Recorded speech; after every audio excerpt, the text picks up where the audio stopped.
Nga nói Ukraine phản công thất bại ở Đông Nam, thiệt hại 1.200 binh sĩ. Trong khi đó, Ukraine tiết lộ lợi dụng sơ hở của Nga để phản kích ở ngoại ô Bakhmut. Tổng thống Putin và Tổng thống Zelensky đồng thời thông báo tình hình giao tranh ác liệt. Cụ thể ra sao? Nga thông báo ngày bắt đầu triển khai vũ khí hạt nhân chiến thuật ở Belarus. Bãi biển ở Odessa đầy rác và mìn sau thảm kịch lũ lụt. Tình báo Nga điều tra vụ UAV tập kích thành phố Voronezh. Các tin tức khác, Anh, Mỹ lo ngại tác động khó nắm bắt của trí tuệ nhân tạo.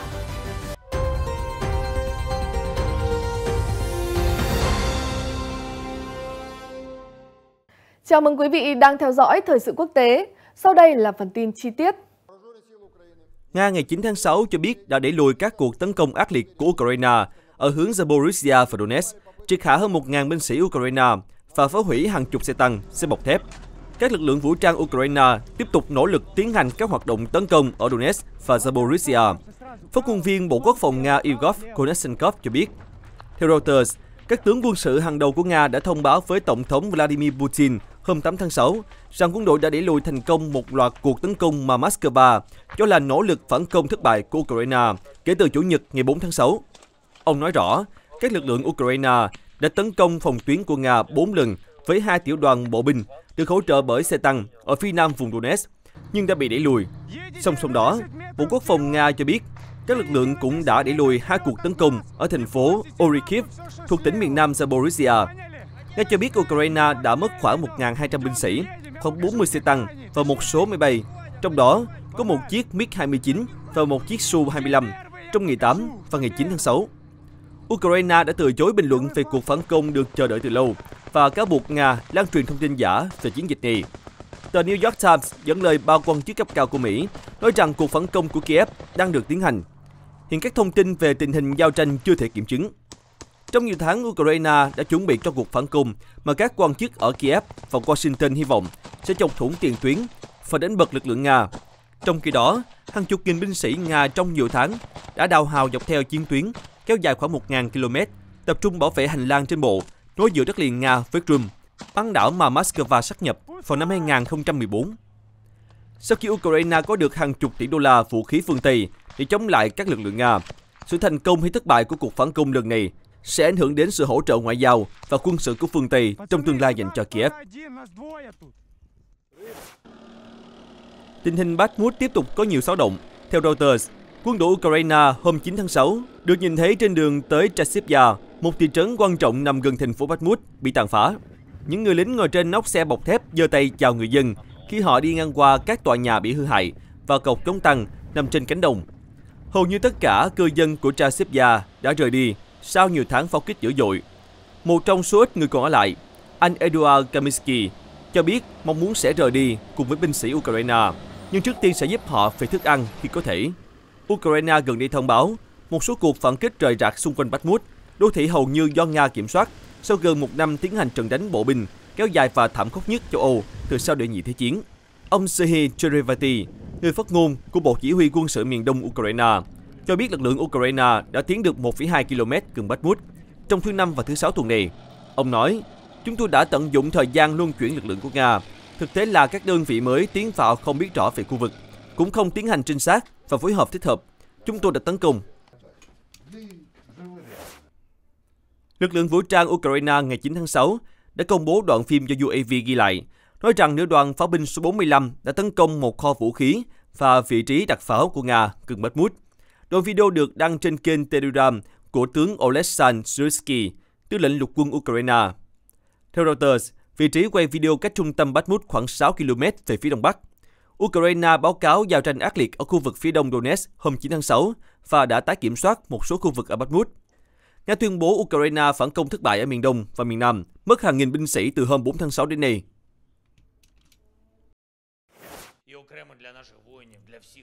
Tổng thống Ukraine Volodymyr Zelensky hôm thứ Sáu, 9 tháng 6 cho biết ông đã thảo luận về chiến thuật với các tướng lĩnh, nhưng tiết lộ rất ít về cuộc phản công đã được chờ đợi từ lâu của Ukraine. Ông Zelensky nói, với tất cả những người hiện đang tham gia vào các trận chiến đặc biệt khó khăn, Chúng tôi thấy rõ tinh thần anh hùng của các bạn. Moscow và Kiev đều báo cáo giao tranh ác liệt ở Ukraine hôm 9 tháng 6 với các blogger quân sự Nga mô tả lần đầu tiên nhìn thấy thiết giáp của Đức và Mỹ, báo hiệu rằng cuộc phản công của Ukraine đang được tiến hành. Kiev không nói rõ đã xuyên thủng được phòng tuyến nào của Nga hay không. Cùng ngày 9 tháng 6, Tổng thống Nga Vladimir Putin cho biết Ukraine đã bắt đầu một cuộc tấn công lớn chống lại quân đội Nga, nhưng các lực lượng của Kiev đã không đạt được mục tiêu, mặc dù giao tranh ác liệt hơn 3 ngày. Khi công tác tại thành phố Sochi, Tổng thống Putin cho biết, chúng ta có thể khẳng định chắc chắn rằng cuộc tấn công này đã bắt đầu. Điều này được chứng minh bằng việc sử dụng lực lượng dự bị, chiến lược của quân đội Ukraine. Quân đội Ukraine đã không đạt được mục tiêu trong bất kỳ lĩnh vực nào. Mặt khác, ông Zelensky tối 9 tháng 6 cũng nói về phán quyết của Tòa án Hà Lan rằng các đồ tạo tác bằng vàng cổ của Crimea được trưng bày ở nước ngoài nên được trả lại cho Ukraine. Ông Zelensky cho rằng đây là một bằng chứng nữa cho thấy người dân Hà Lan, xã hội Hà Lan và nhà nước Hà Lan thực sự muốn bảo vệ pháp quyền và các giá trị của nền văn minh.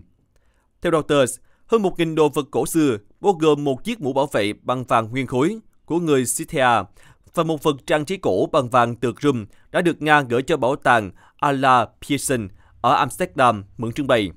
Phán quyết của Hà Lan tuyên bố rằng các đồ tạo tác nên được trả lại cho Ukraine, chứ không phải trả cho chính quyền bán đảo Crimea mà Nga đã sáp nhập vào năm 2014.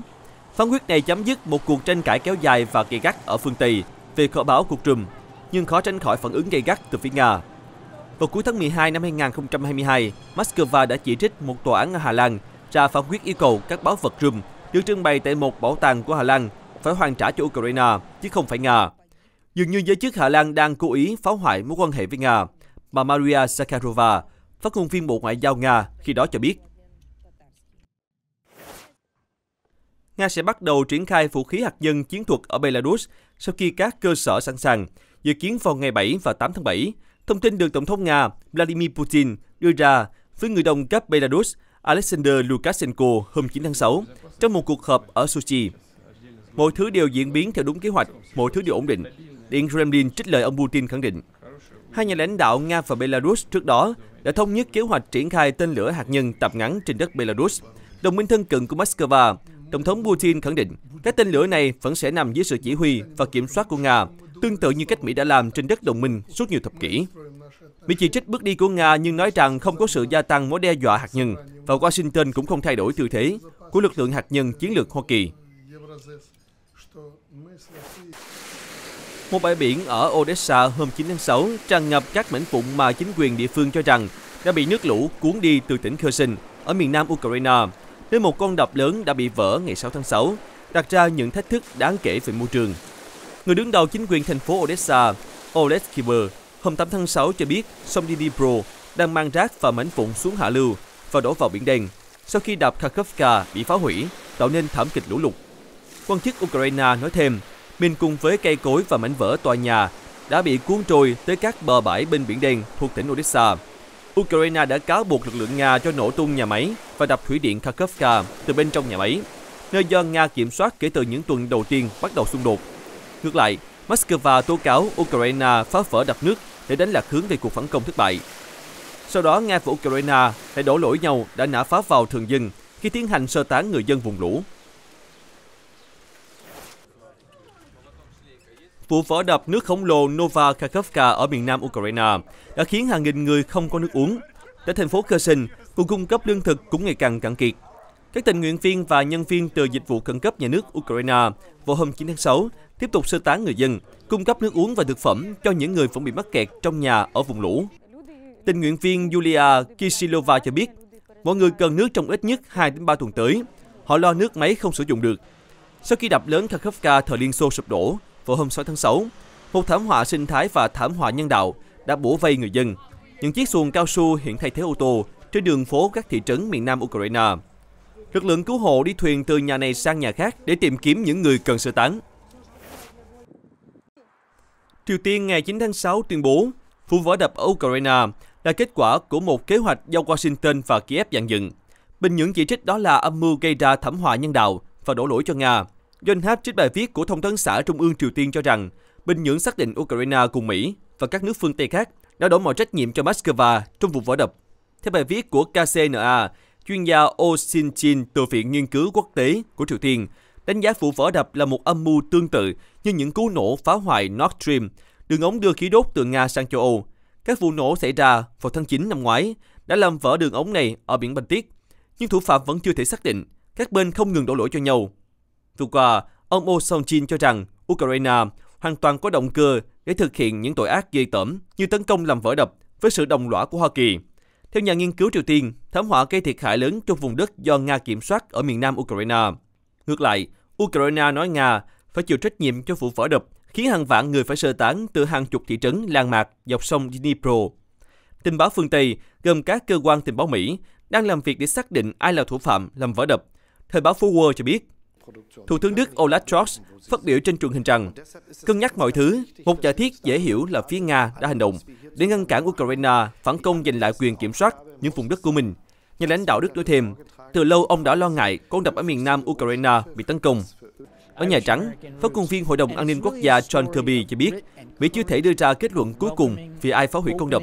Chúng tôi đang cố gắng làm rõ chuyện gì đã xảy ra, nhưng người Nga đã kiểm soát bất hợp pháp con đập và hồ chứa cách đây nhiều tháng, và vẫn đang kiểm soát chúng vào thời điểm công trình này bị tàn phá.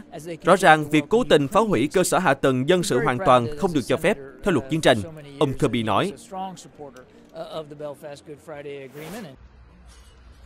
Lực lượng không quân Ukraine cho rằng 2 tên lửa hành trình đã tấn công một mục tiêu dân sự ở tỉnh miền trung Cherkasy của Ukraine vào tối 8 tháng 6. Thống đốc Ihor Taborev cho biết ít nhất 8 người bị thương trong vụ tấn công được cho là nhằm vào một bãi rửa xe và khu công nghiệp. Video do cơ quan khẩn cấp nhà nước Ukraine công bố cho thấy lính cứu hỏa phun nước vào một tòa nhà đã sụp xuống phần lớn. Moscow trong những tuần gần đây đã tăng cường các cuộc không kích ở Ukraine khi Kiev rụt rịch phản công. Nga luôn khẳng định chỉ oanh kích chính xác các mục tiêu quân sự và không nhắm vào dân thường. Đến sáng 10 tháng 6, Bộ Quốc phòng Nga chưa lên tiếng về đợt oanh kích lớn mới nhất trong chiến dịch đặc biệt ở Ukraine.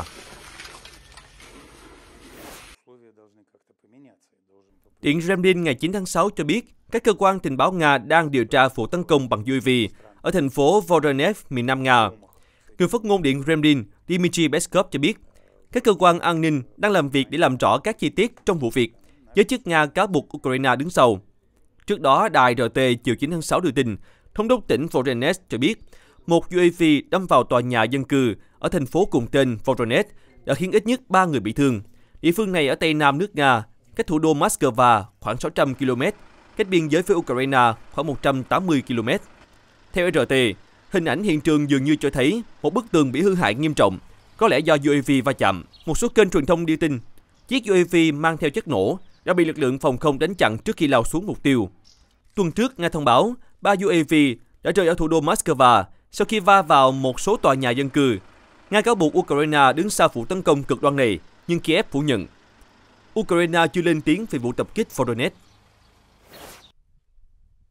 Bà Irina Markievich thường mở cửa ban công trong những ngày hè oi ả, nhưng giờ đây bà đóng kín cửa vào ban đêm để chặn tiếng nổ. Các vụ nổ có khi ở xa, có khi đến gần khiến bà Irina và hàng xóm không khỏi lo ngại. Nhà của họ nằm trong thị trấn Razumnoye, tỉnh Belgorod, cách biên giới với Ukraine khoảng 35 phút đi xe.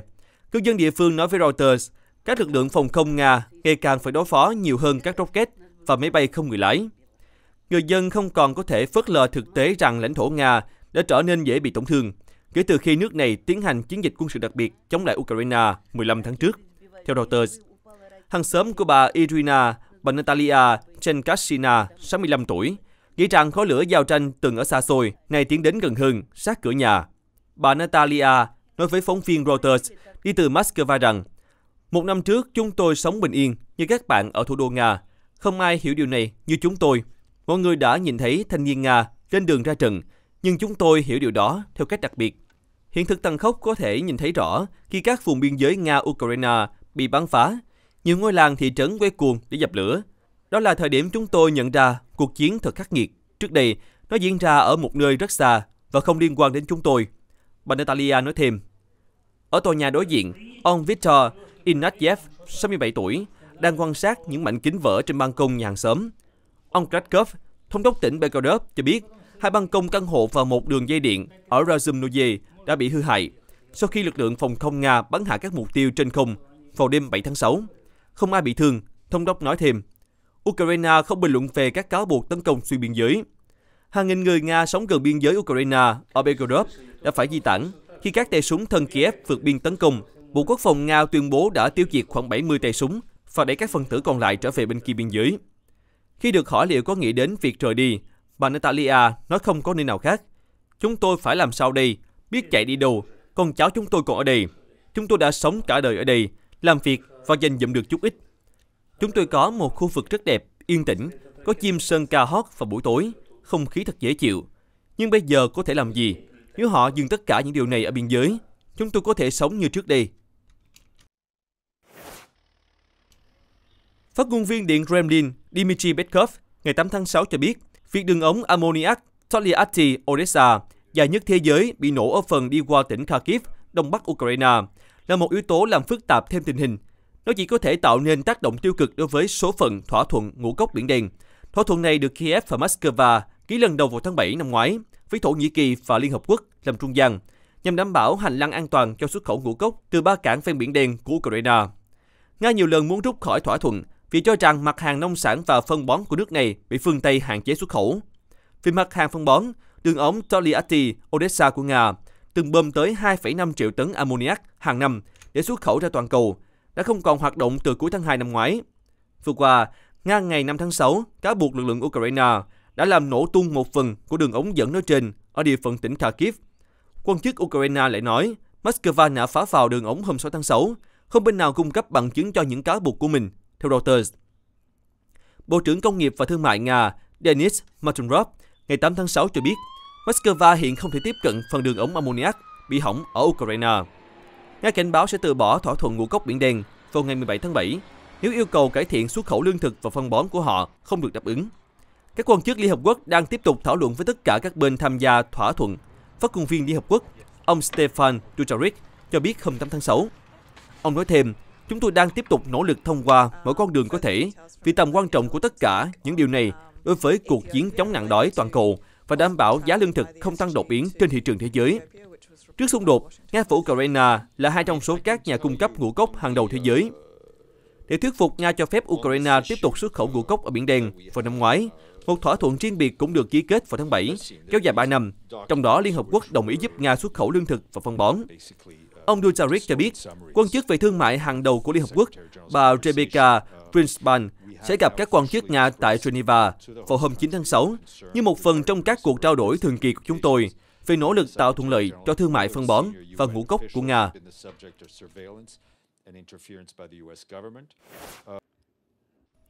Chuyển sang các tin tức khác, phát ngôn viên Bộ Ngoại giao Trung Quốc Uông Văn Bân hôm 8 tháng 6 cho biết, các cuộc tuần tra chung của Trung Quốc và Nga không nhằm vào bất kỳ nước nào và nhiệm vụ tuần tra diễn ra phù hợp với luật pháp và chuẩn mực quốc tế. Trung Quốc cho biết đã hoàn thành giai đoạn thứ 2 của cuộc tuần tra chung trên không với Nga ở Tây Thái Bình Dương vào hôm 7 tháng 6. Ngày trước đó, cả Hàn Quốc và Nhật Bản đều cử máy bay chiến đấu giám sát nhiệm vụ tuần tra chung của các oanh tạ cơ Trung Quốc và Nga trên biển Nhật Bản và biển Hoa Đông. Người phát ngôn Uông Văn Bân khẳng định, cuộc tuần tra chiến lược chung giữa Nga và Trung Quốc phù hợp với luật pháp cũng như thông lệ quốc tế và không nhằm chống lại bất kỳ quốc gia cụ thể nào. Theo Reuters, mối quan hệ đối tác ngày càng sâu sắc giữa siêu cường châu Á và người khổng lồ về tài nguyên thiên nhiên đang được phương Tây lo lắng, theo dõi, dù không rõ mối quan hệ đối tác này thực ra sâu sắc đến mức nào. Nhiệm vụ tuần hành chung của Bắc Kinh và Moscow là kết quả của mối quan hệ song phương bền chặt và mở rộng, một phần dựa trên điểm chung là cùng đối phó Hoa Kỳ.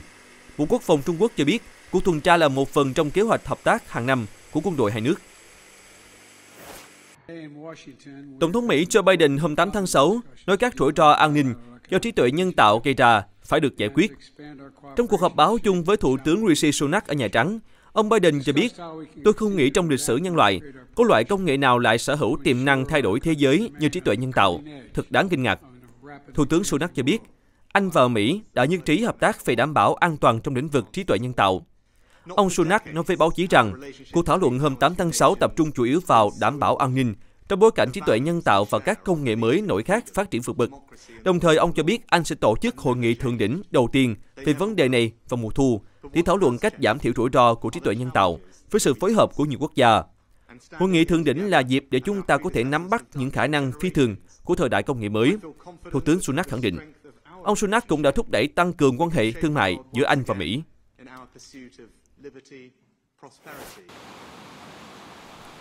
Bám chặt vào một chiếc thuyền gỗ ọp ẹp, 61 người di cư từ vùng cận Sahara được phát hiện trên biển chỉ cách bờ Gran Canaria nửa dặm vào hôm 8 tháng 6 khi họ cố gắng đến hòn đảo xa của Tây Ban Nha. Lực lượng tuần duyên đã đến xử lý vụ việc sau khi nhận tin báo từ một thuyền đánh cá.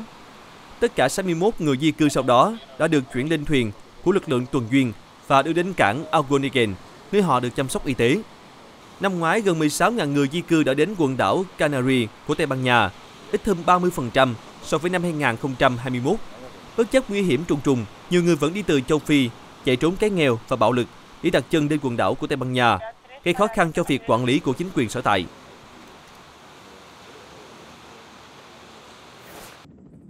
Người dân thị trấn Tumbler Ridge của tỉnh. Khói từ các vụ cháy rừng ở Canada đã lan sang Hoa Kỳ, bao phủ thủ đô Washington DC trong một màn sương mù gây hại cho sức khỏe, làm gián đoạn các chuyến bay và khiến mọi người phải ở yên trong nhà.